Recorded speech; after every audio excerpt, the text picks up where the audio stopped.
شروع کرتا ہوں اللہ کے نام سے جو بڑا مہربان اور نہایت رحم کرنے والا ہے۔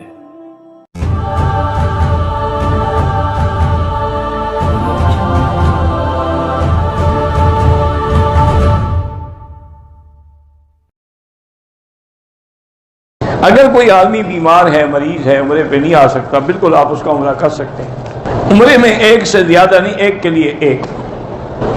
عورتوں والی سائٹ پر ریاض الجنہ کا کتنا حصہ ہے، یہ موقع میں مدینہ مشری میں جا کے اپنا میٹر لے جانا، پیمائش کر لینا۔ اور مجھے کیا پتا کتنا کھولتے ہیں کتنا بند کرتے ہیں۔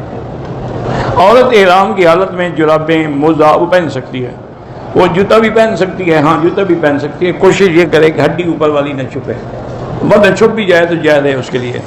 مرد اگر احرام کی حالت میں جرابیں اور موزے پہنیں گے ان پہ دم پڑ جائے گا، کیونکہ عورت کو تو بدن چھپانے کا حکم ہے نا۔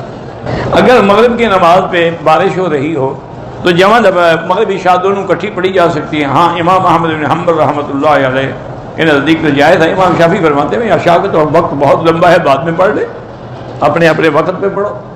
پیشاب کے قطروں کی بیماری ہے، اللہ شفا عطا فرمائے، ہر نماز کے لیے نیا وضو کریں۔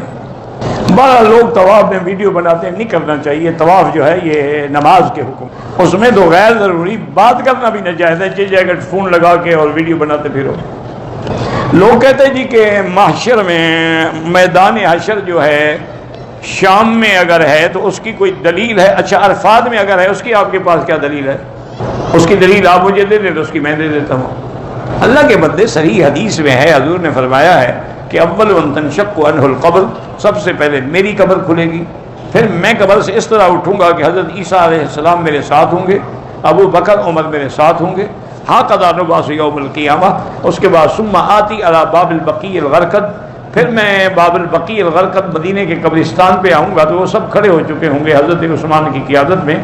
ثم انتظر لاہل مکہ، پھر میں مکے والوں کی انتظار کروں گا، وہ بھی پہنچ جائیں گے۔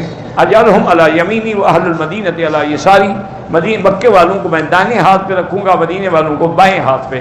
تو صحابہ نے پوچھا حضور کیوں؟ فرمایا وہ میرے مہمان ہیں، مکے سے آ رہے ہیں، مہمان کا اکرام تو کیا جاتا ہے۔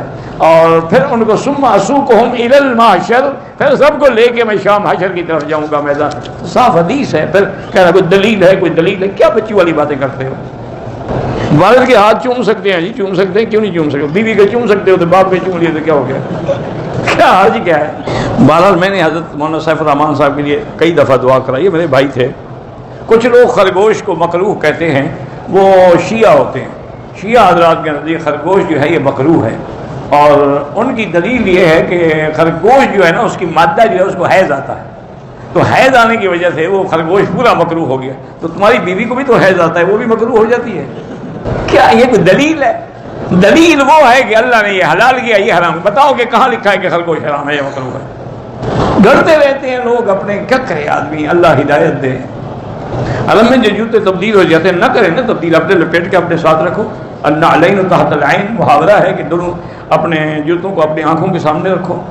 حضور نے اتنا بھی بتایا ہے کہ اگر آپ نماز پڑھ رہے ہیں تو جوتے جو ہیں داہنی طرف رکھو، آگے نہ رکھو تاکہ جوتے کو سجدہ نہ ہو۔ اگر دائنی طرف کو بندہ کھڑا ہے تو پھر بائیں طرف رکھو، اگر بائیں طرف بھی بندہ کھڑا ہے تو دو ٹانگوں کے درمیان میں رکھ لو۔ حضور نے تو ہر چیز بتلائی ہے، اور تم نہ سیکھو دین تو ہم کیا کریں؟ آب زمزم کے ساتھ کوئی دوسرا پانی ملا سکتے ہیں، بالکل اپنے ملک میں لے جاؤ، کنویں میں ڈال دو، سارے لوگ پیتے رہیں گے۔ تم یہ ملاوٹ کے لیے، خدا کے لیے مکے مدینے کو بھی معاف نہیں کر سکتے ہو؟ عادت ہو گئی ہے نا ملاوٹ کرنے کی، دودھ میں ملاوٹ، مرچی میں ملاوٹ۔ وہ ایک ڈاکٹر نے مجھے خود بتایا تھا، کہنے لگا ایک ٹائیفائڈ کا مریض آیا، میں نے اس کو بہترین قسم کا اینٹی بایوٹک دیا، اور 3 دن کے بعد وہ پھر اس نے کہا جی میرا بخار تو بالکل نہیں کم ہوا، بخار اترتا ہی نہیں۔ میں نے کہا دوائی لی تھی؟ اس نے کہا جی بالکل لی ہے، کھا رہا ہوں پابندی۔ آپ نے کہا ہر 8 گھنٹے کے بعد ایک کیپسول لینے۔ میں نے کہا کیپسول لے آؤ۔ وہ کیپسول لے آؤ، کہتے میں نے اس کو توڑا تو اندر چنے کا آٹا بھرا ہوا تھا۔ میں نے کہا چنے کے آٹے سے تو بخار نہیں ٹوٹتا۔ اب جب لوگ اتنا ظلم کریں کہ دواؤں میں بھی آٹا ملا دیں، مریض مریں گے نہیں تو کیا ہوگا؟ انا للہ و انا الیہ راجعون۔ میرا بھائی عمرہ اور طواف آپ کریں، پھر جس کے لیے دعا کریں گے اللہ ان کو ثواب دیں گے۔ ایک آدمی پہ 3 دم پڑ گئے ہیں، واپس پاکستان چلا گیا، چلو بھاگ گیا، جان چھڑا گیا، وہ اس کے ذمے ہیں، جب اللہ توفیق دے پیسے بھیج کے کرائے۔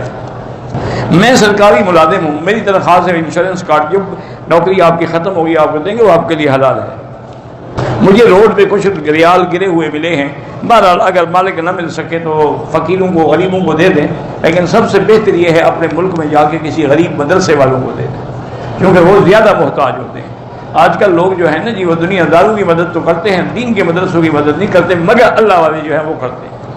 نماز جنازہ ہو یا اور نمازیں ہوں، سجدے میں عربی کے علاوہ کسی زبان میں دعا نہیں ہو سکتی، اور عربی میں بھی وہی دعا ہو سکتی ہے جو حضور سے ثابت ہے، اپنی طرف سے نہ عربی مارتے رہو۔